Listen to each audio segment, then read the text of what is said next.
e o trabalho vai, amém? Vai continuando e Deus vai sendo glorificado, glória a Deus. Estamos para aprender e servir.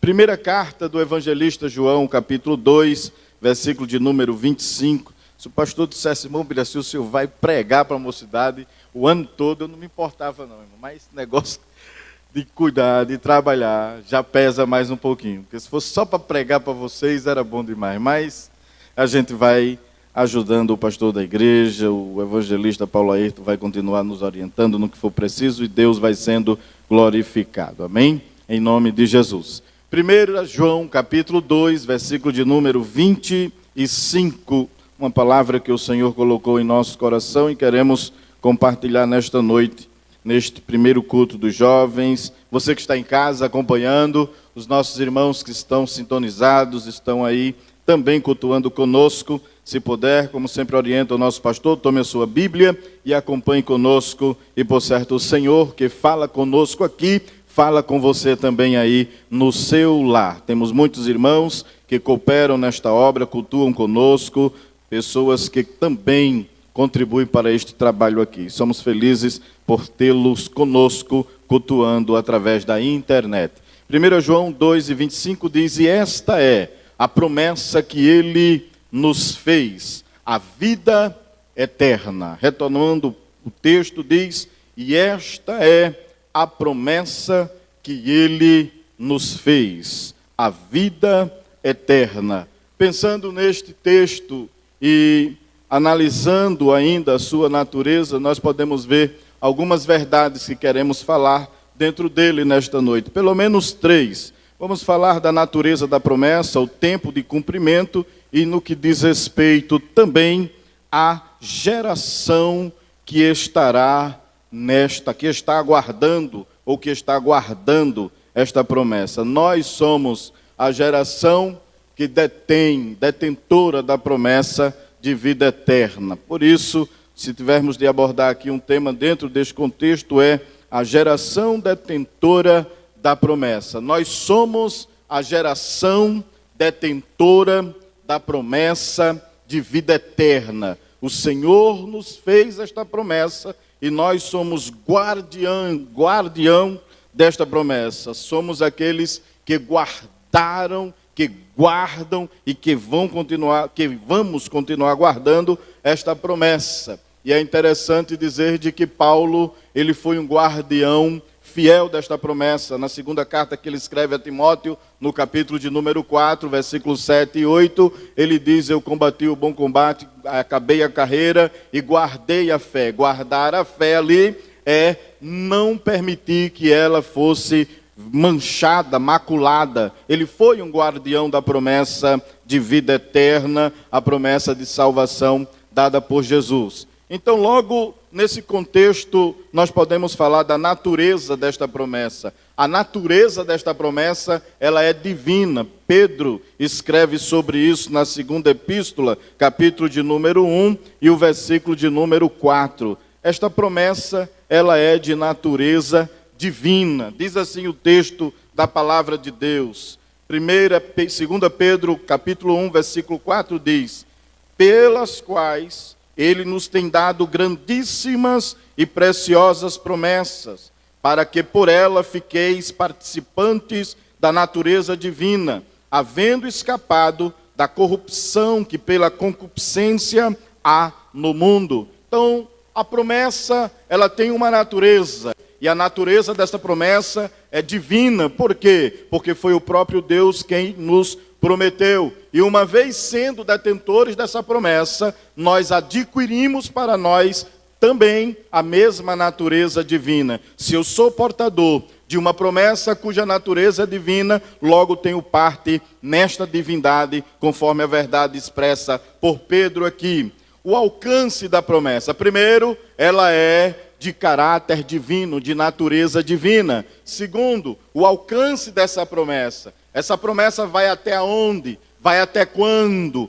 Qual grau de alcance dessa promessa. Essa promessa é de alcance eterno. Quando o apóstolo diz, esta é a promessa que ele nos fez, a vida eterna. Então logo ela é de natureza divina, e sendo de natureza divina, ela tem um alcance eterno. Ela tem um alcance que vai além das fronteiras da imaginação humana. Exemplo disso foi o que Jesus disse a Marta quando foi ressuscitar Lázaro, no capítulo 11 do Evangelho escrito por João. Nós observamos que Jesus disse, Marta, eu não já te disse que teu irmão há de ressuscitar? Ela disse, eu sei, Senhor, que ele há de ressuscitar na ressurreição do último dia. Marta havia colocado um limite para o poder de ressurreição de Jesus, colocando na sua visão cronológica um tempo até o fim, até a última ressurreição. E Jesus, ele não tem limite na sua eternidade. Então ele disse, não, senhora, de forma alguma, eu sou a ressurreição e a vida. Quem crê em mim, ainda que esteja morto, viverá. Crê tu isto? Então Jesus, ele está acima da ressurreição. Ele pode ressuscitar no último dia, no primeiro dia. Para ele não existe esta problemática. Então a promessa, ela tem um grau de alcance que vai além da nossa imaginação. Por isso Pedro disse a Jesus, lá no Evangelho escrito por João, no capítulo 6, e o versículo 68, ele diz, para onde iremos nós? Para quem iremos nós? Se só tu tens a palavra de vida eterna. Então a promessa, ela é de natureza divina, ela é de alcance eterno, vai além do que nós imaginamos ou pensamos. E a eternidade, ela se constitui em duas grandes situações. Conforme Daniel 12 e o versículo 2, ele diz que uns ressuscitarão para desprezo e horror eterno, e outros ressuscitarão para glória e louvor eterno. Então, há uma distinção de eternidade apenas no que diz respeito àqueles que estarão numa eternidade com Deus e numa eternidade sem Deus. Contudo, a promessa de alcance eterno é para aqueles que estão com Deus, uma promessa de uma eternidade de gozo, de paz, de repouso, porém só em Cristo Jesus, estando em Cristo. Então, primeiro, ela é de natureza divina. Segundo, ela é de alcance eterno. Terceiro, ela está baseada no que diz respeito aos padrões éticos e morais. Segunda carta de Pedro, capítulo de número 1, verso 5 a verso 11. Eu vou ler precisamente os versículos de número 7, 8 até o versículo 11. Segunda carta de Pedro, há uma expressão muito forte que diz assim no versículo de número 7. Observe o que diz. Vamos ler já a partir do versículo 8. Porque se em vós houver e aumentarem estas coisas, não vos deixarão ociosos, nem estéreis no conhecimento de nosso Senhor Jesus Cristo.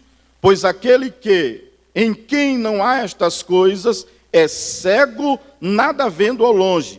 Estas coisas quais? O que diz respeito a um padrão ético e moral mencionado nos versículos de número 5 e 6. E vós também, pondo nisso mesmo toda diligência, acrescentai à vossa fé a virtude a ciência a temperança a esperança, a esperança a paciência, e a paciência a piedade. Tudo no que diz respeito aos atributos morais que estão sendo colocados em prática na vida daquele que tem a Cristo como Senhor e Salvador da sua vida. Então a promessa, ela exige e tem consigo um padrão ético e moral. E por esse padrão ético e moral é que poderemos entrar na eternidade. A continuação, versículo de número 9. Pois aquele em quem não há estas coisas é cego, nada vendo ao longe. Se ele não estar dentro deste perfil, deste padrão, ele não consegue enxergar o alcance do que a promessa tem para ele ou tem para nós.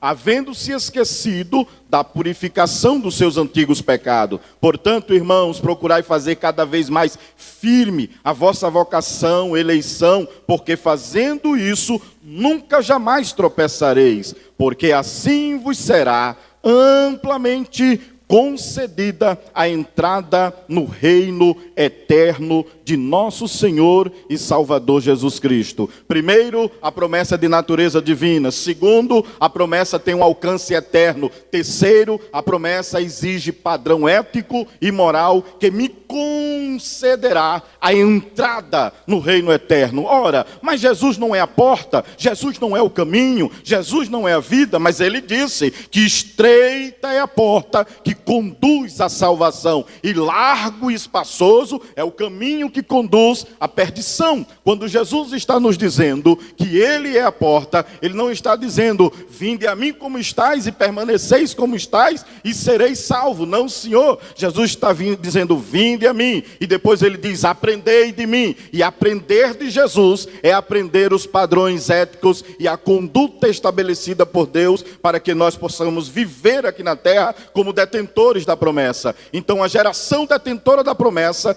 ele sabe que é de natureza divina, ele sabe que é de alcance eterno, mas ele também sabe que está conjugado a uma condição moral e ética de vivência aqui na terra, de vivência que possa testemunhar de Deus. E quarto, nós observamos que a promessa, ela tem a sua integridade, ela é fiel, porque quem prometeu é fiel para cumprir. 2 Pedro, capítulo de número 1, versículo 14 ao versículo 21, nós observamos isso, principalmente os versículos de número 14 a 16, Pedro diz assim: sabendo que brevemente hei de deixar este meu tabernáculo, como também nosso Senhor Jesus Cristo já nos tem revelado, mas também eu procurarei em toda ocasião que depois da minha partida, que depois da minha morte, tenha lembrança destas coisas,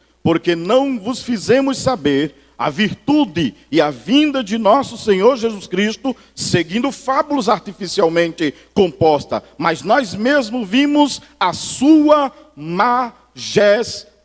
Pedro está dizendo: a promessa é fiel, porque o que prometeu é fiel, e ele não falha. Se existe uma coisa impossível de ocorrer, é Deus falhar. E se Deus não falha, a sua promessa não falha, porque a sua promessa está baseada na sua palavra. E a palavra de Deus, aprendemos hoje, é inerrante, é infalível, é poderosa, e ninguém impede de que se cumpra tudo que está aqui escrito, porque esta é a promessa que ele nos fez, a vida eterna. Se fosse alguém da esfera humana que prometesse alguma coisa eterna, eu estaria limitado a acreditar e poderia ficar na minha consciência e dizer: não dá para acreditar, porque foi um humano que me prometeu. Mas quem prometeu foi aquele que trouxe todas as coisas à existência, foi aquele que do nada fez tudo, foi aquele que preparou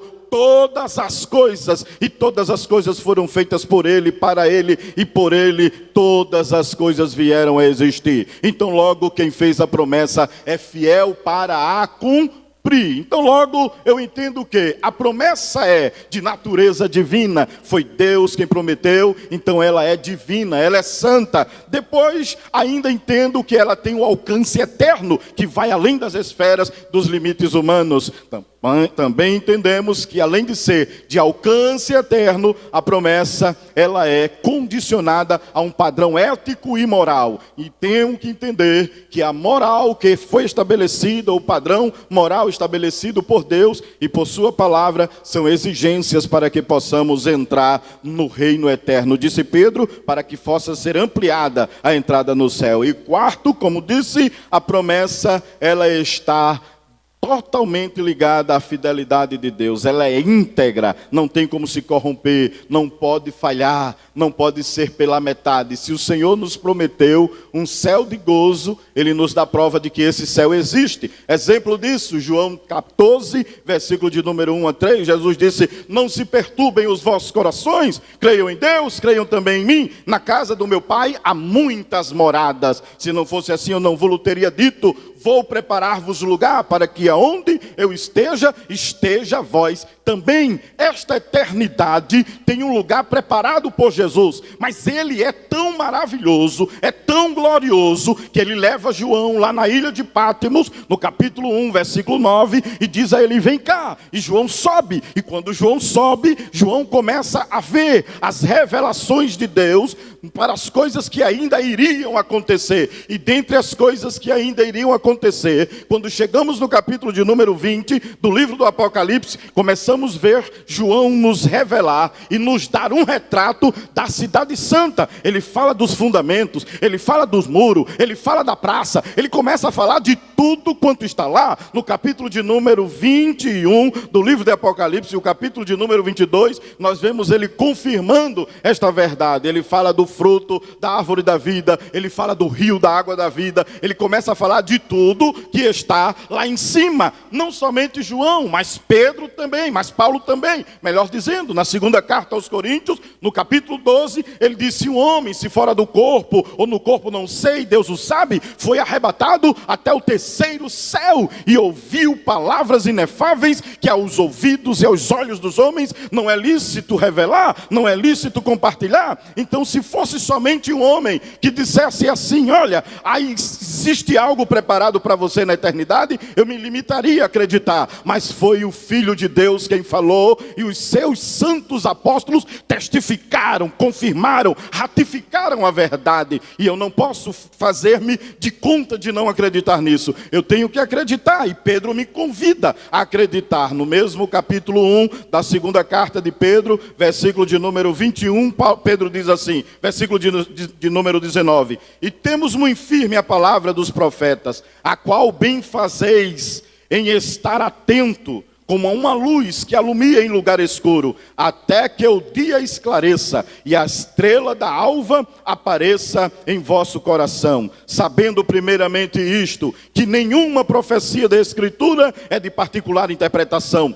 porque a profecia nunca foi produzida por vontade de homem algum, mas homens santos de Deus falaram inspirados pelo Espírito Santo. Então, quando a Bíblia está nos dizendo, porque esta é a promessa que ele nos fez, nos dar completa e total razão para dizer que somos detentores de uma promessa de vida eterna. E esta promessa de vida eterna está condicionada aos argumentos aqui abordados nesta noite. É de natureza divina, é de alcance eterno, é de padrões éticos e morais e infalíveis. Então não tenho como duvidar acerca disso. Ainda dentro desse contexto, existe um tempo para a promessa. Como é este tempo? Este tempo está condicionado à natureza divina. Se Deus é eterno, a promessa é eterna e o tempo eterno, ele é a deidade de Deus, não tem começo e nem tem fim. Pedro fala isso na segunda epístola, capítulo 3, versículo 8, ele diz: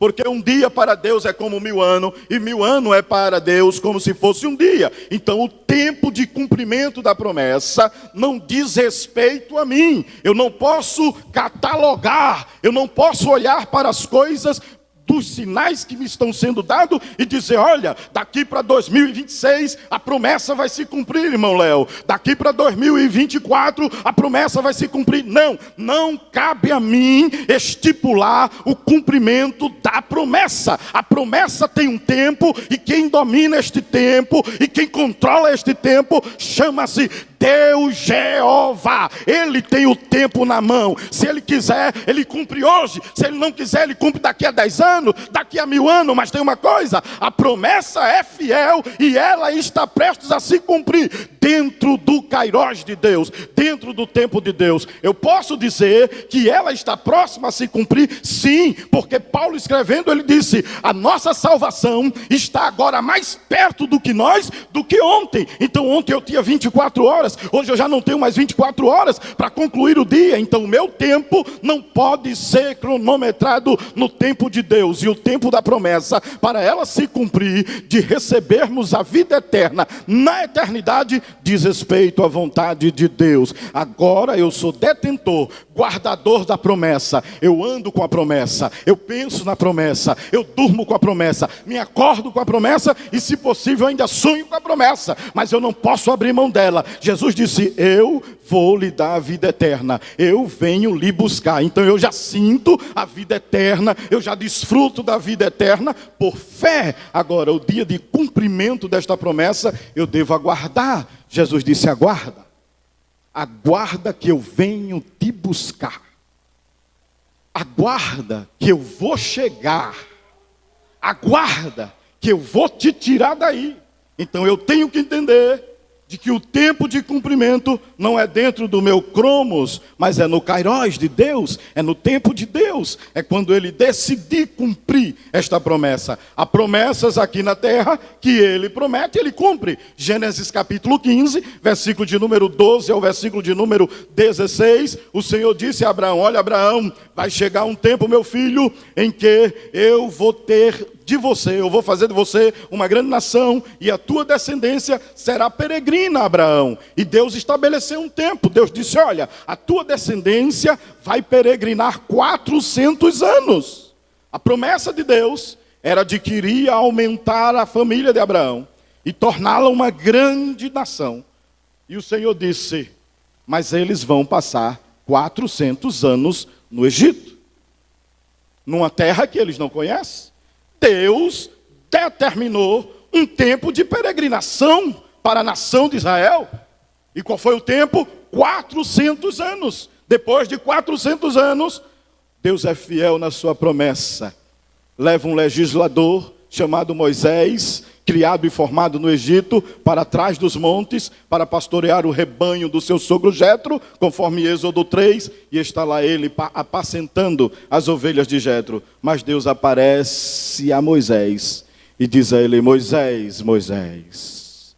E ele vê uma sarça queimando, ardendo e não se consumindo, e ele chega para lá e Deus diz: tira a sandália dos teus pés, porque o lugar que tu pisa é terra santa, Moisés.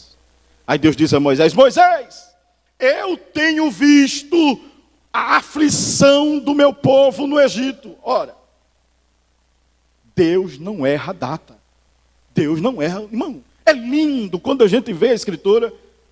Deus levantou Moisés para cumprir o que ele disse a Abraão: depois de 400 anos, eu vou tirar o povo daí. E tem mais uma coisa, Moisés, Abraão. No mesmo livro do Gênesis 15, versículo de número 12 a verso 16. Vocês vão sair de mão cheia. Eles vão levar muita coisa. Não vão sair vazio. E quando a gente lê o livro do Êxodo, capítulo de número 13 e 14, os egípcios começam a dizer aos hebreus: vão embora daqui, vão embora daqui. Mas os hebreus dizem: não, mas a gente não vai de mão vazia. A gente quer levar alguma coisa. E diz a Bíblia Sagrada que começaram a dar ouro, joias, prata, comida, roupa, calçado, a dar aos hebreus. Deus, ele cumpre com a promessa na sua totalidade, ele não falha. Ele não nos disse qual é o tempo da nossa peregrinação, mas ele disse: aguarde, que a qualquer momento você pode sair dessa peregrinação para entrar em uma terra que emana leite e mel. Glória ao nome de Jesus. Então o tempo de cumprimento da promessa não está vinculado ao meu relógio, ao meu calendário, e sim ao de Deus. 2 Pedro 3 e 8. Seu alcance está vinculado a uma visão. Como eu enxergo a promessa. Porque às vezes somos limitados. Hebreus capítulo 11. Porque tem gente que não enxerga a promessa como ela é. Enxerga o que quer enxergar. E Deus quer que nós enxerguemos a promessa pela lupa divina. Hebreus 11, versículo 8 a 16. Mas eu vou ler apenas aqui alguns versículos para que os irmãos entendam. Pela fé, Abraão, sendo chamado, obedeceu, indo para um lugar que havia de receber por herança. E saiu sem saber para onde ia. Pela fé habitou na terra da promessa, como em terra alheia, morando em cabanas com Isaque e Jacó, herdeiros com ele da mesma promessa. Já pensou? Deus diz assim: Abraão, eu vou te dar essa terra. Ele está na terra da promessa, mas ainda não sabe a totalidade, a dimensão da promessa. E ele não vê. Tanto ele como muitos não viram essa promessa. No seu sentido literal, no mesmo capítulo 11, versículo de número 13. Todos esses morreram na fé, sem terem recebido a promessa, mas vendo-as de longe e crendo nela e abraçando-a, confessaram que eram estrangeiros e peregrinos na terra. Como é isso, irmão Biraci? Se ele recebe a promessa, mas não a viu, ele não viu a terra, ele não comeu da terra, ele não participou da terra de Canaã, mas por que não? Eis aqui a razão, porque a visão de Abraão não estava numa Canaã terrestre, a visão de Abraão estava numa Canaã celestial, no mesmo capítulo 11 da carta aos Hebreus. Veja o que ele diz, versículo de número 14, porque os que isso dizem claramente mostram que buscam uma pátria, e se na verdade se lembrassem daquela de onde havia saído, teriam oportunidade de tornar para ela. Há um tradutor que diz assim, muito interessante, ele diz assim: se eles tivessem visto e olhado para a terra, mesmo assim, ainda não teria desejo de permanecer nela, por uma maior que eles almejavam. Aí diz aqui, se você ler isso na NVI e também em outras traduções, você vai entender melhor. E principalmente na NTLH. Aí diz mais aqui, o versículo de número 16. Mas agora desejam uma melhor. Isto é, o quê? A celestial. Abraão tinha esta visão. E ele conseguia enxergar uma promessa na visão dele de algo celestial, que ia além da terrena. Sabe qual das vezes é o nosso problema? É que queremos o celestial, mas só estamos olhando o terreno. Paulo disse isso aos Filipenses capítulo 3, versículo de número 20 e 21, 18 a 20. Paulo usa uma expressão para nós concluirmos esse ponto, e diz assim a palavra de Deus. Filipenses 3, versículo de número 20. Mas a nossa cidade está no céu, donde também esperamos o Salvador, o Senhor Jesus Cristo. Mas estamos tão acostumados a nos preocupar só com as coisas daqui, e nos versos anteriores, do mesmo capítulo 3 de Filipenses, Paulo diz, olha, o ventre dele, diz assim, versículo de número 18, o apóstolo Paulo diz, porque muitos há, dos quais muitas vezes vos disse, e agora também digo chorando, são inimigos da cruz de Cristo. O fim deles é a perdição, o Deus dele é o ventre, e a glória deles é para a confusão deles mesmos, que só pensam nas coisas terrenas. Eu quero ir para o céu, mas se eu tivesse um jaguar, eu quero ir para o céu, mas eu quero uma... É errado, é pecado? Não. Mas os projetos, às vezes, só está aqui na terra. Só pensa na coisa da terra. Só pensa no que é da terra. Paulo disse aos Colossenses 3, e primeiro, se já ressuscitaste com Cristo, buscai as coisas que são de cima, aonde Cristo está assentado à destra de Deus. Porque Ele nos fez uma promessa, e a promessa foi vida eterna. Não foi casa eterna, não foi carro eterno, não foi função eterna, não foi cargos eternos, não, Senhor. O que Ele prometeu foi eternidade lá. Céu. Eu tenho que sentir o gosto do céu. Se eu não sentir o gosto do céu, eu não sou crente. Se eu não sentir o gosto do céu, eu não sou crente, irmão. Mas como é isso sentir o gosto do céu, irmão Biraci? Como é isso sentir o sabor do céu? É simples. É sonhar com o céu. Almejar o céu. Mas o senhor está dizendo que a gente tem que pensar em morrer? Não, tem que pensar na promessa eterna. Porque a nossa leve e momentânea tribulação aqui está produzindo um gozo eterno de glória muito excelente. 2 Coríntios capítulo 4, versículo de número 18. Capítulo de número 4, versículo de número 16. Paulo diz ainda que esse homem exterior se corrompa, todavia o interior se renova dia a dia. Eu tenho que sentir o desejo pelo céu, falar na língua do céu, orar na língua do céu, cantar na língua do céu. Eu tenho que sentir o prazer pelo céu, senão eu não vou ser nada mais, nada menos do que um crente terreno. E crente não é terreno, porque adquiriu a natureza divina. Se eu tenho uma promessa, eu tenho a natureza divina. E aí está um segredo, irmão. Quem tem a natureza divina, ele peleja as pelejas aqui da vida, pensando no céu. Abraão enfrentou todas as dificuldades.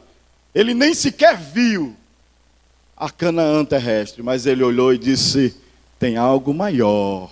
Abraão sempre via além. A visão do crente, salvo em Jesus, tem que estar além da natureza humana, porque ele tem a natureza divina. E Abraão ia além. Se você ler a mesma continuação da carta aos Hebreus 11, vai ver de que ele vai oferecer Isaac. Deus disse, eu vou prometer a você, eu prometo a você que eu vou fazer você de uma grande nação. E na mesma promessa o Senhor depois diz a ele, agora me dá o teu filho, o teu único filho. Como é que é possível? A promessa está condicionada a Isaac, mas a promessa não é maior do que o que faz a promessa. A minha intimidade tem que ser maior, não é só com a promessa, é o que fez a promessa. Eu não quero ir para o céu só porque é uma promessa, não. Eu quero ir para o céu, é para ver Jesus como Ele é. 1 João capítulo 3 e o versículo de número 2. Ele disse com muita precisão, ele disse, olha, ainda não é manifesto o que havemos de ser. Ainda não é manifesto no que havemos de nos tornar. Mas quando Ele se manifestar, seremos semelhante a Ele. Capítulo 3, versículo 2 da primeira carta de João, ele diz, amados, agora somos filhos de Deus, e ainda não é manifesto o que havemos de ser, mas sabemos que quando Ele se manifestar, seremos semelhantes a Ele, porque assim como é, o veremos. Eu tenho vontade de ver Jesus. Eu tenho desejo de ver Jesus face a face. Paulo escreve a primeira carta aos Coríntios no capítulo 13 e aumenta e nutre essa minha satisfação de pensar assim. 1 Coríntios 13, versículo de número 10, 9 a 10, Paulo diz assim, uma expressão muito forte do apóstolo Paulo com relação a esta visão. Ele diz assim, versículo de número 9, porque em parte o conhecemos e em parte profetizamos, mas quando vier o que é perfeito, então o que é em parte será aniquilado. Aí Paulo diz, quando era menino, falava como menino, discorria como menino, mas agora sou homem, acabei com essas coisas de menino. Aí ele diz, versículo 12, porque agora vemos por espelho, em enigma, mas então veremos face a face.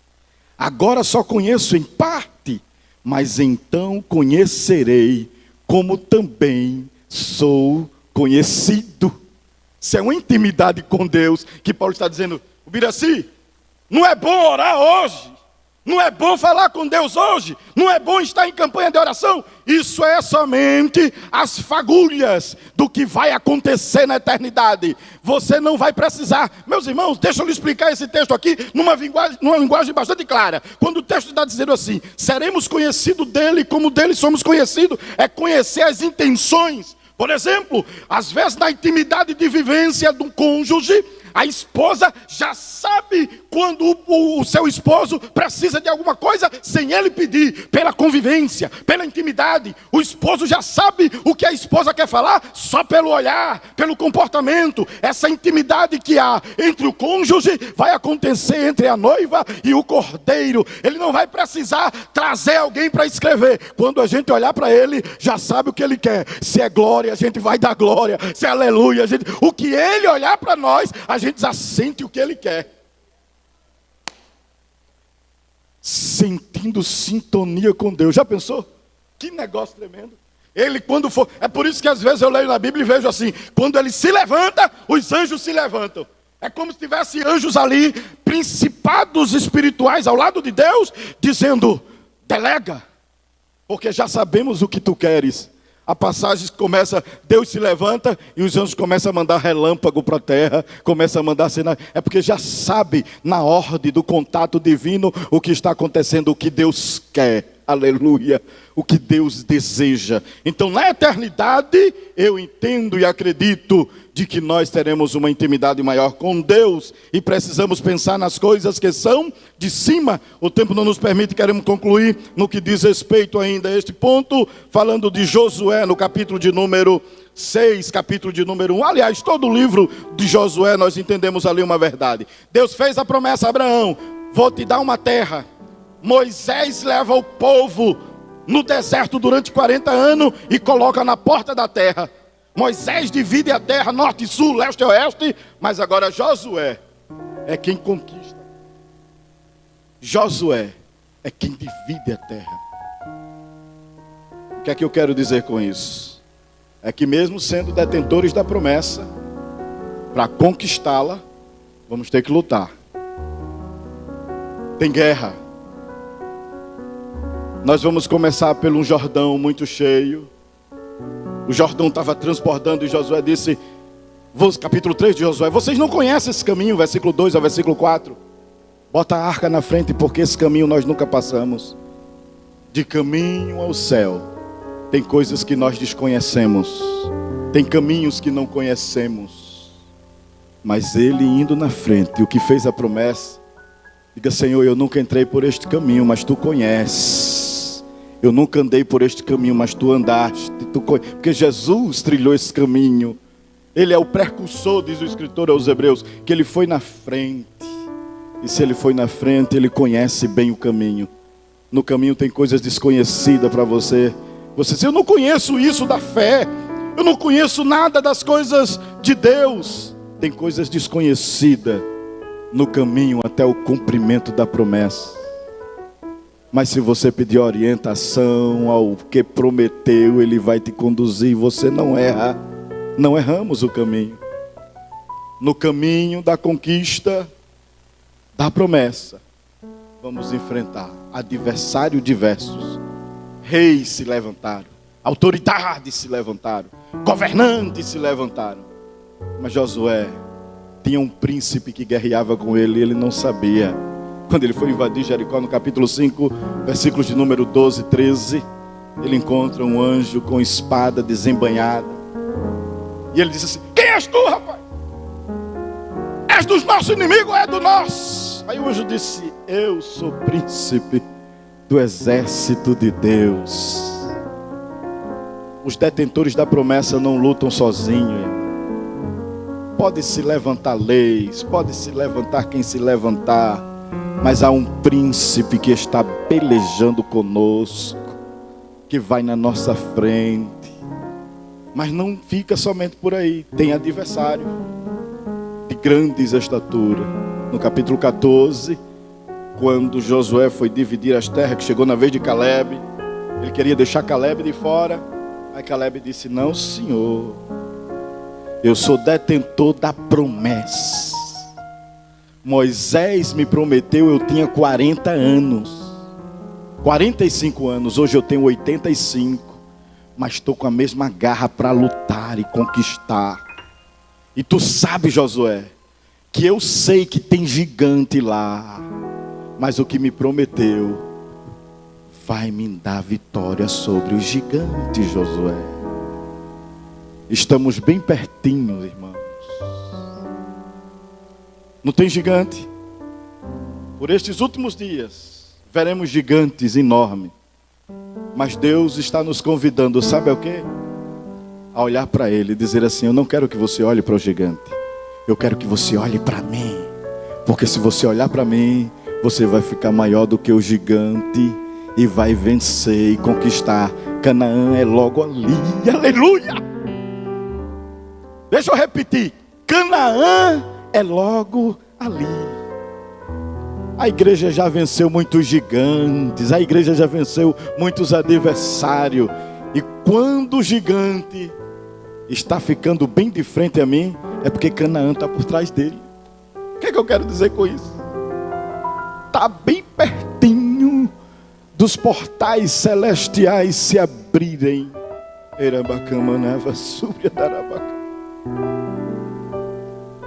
Eu já consigo ouvir Jesus chamando o meu nome. Dá para você sentir isso? Como é que ele vai chamar o teu nome? Você está com os ouvidos abertos para ouvir Jesus chamar? Canaã é logo ali. Ele está dizendo: olha, levantai portais eternos, porque já vem aí o Rei da Glória. Canaã é logo ali. Canaã está logo ali, irmãos. Depois desses gigantes, é Canaã. É Canaã. Depois das muralhas de Jericó, é Canaã. Depois do Jordão, é Canaã.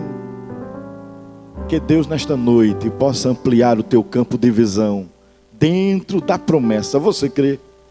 O problema é que tem gente mole, abre parada por qualquer coisa, deixa Jesus por qualquer coisa, abandona a igreja por qualquer coisa, e está bem pertinho de Canaã.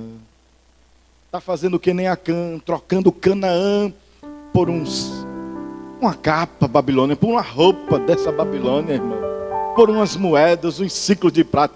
Não troque Canaã. Não troque Canaã por nada. Quantos são detentores da promessa e estão marchando para Canaã? Canaã é logo ali.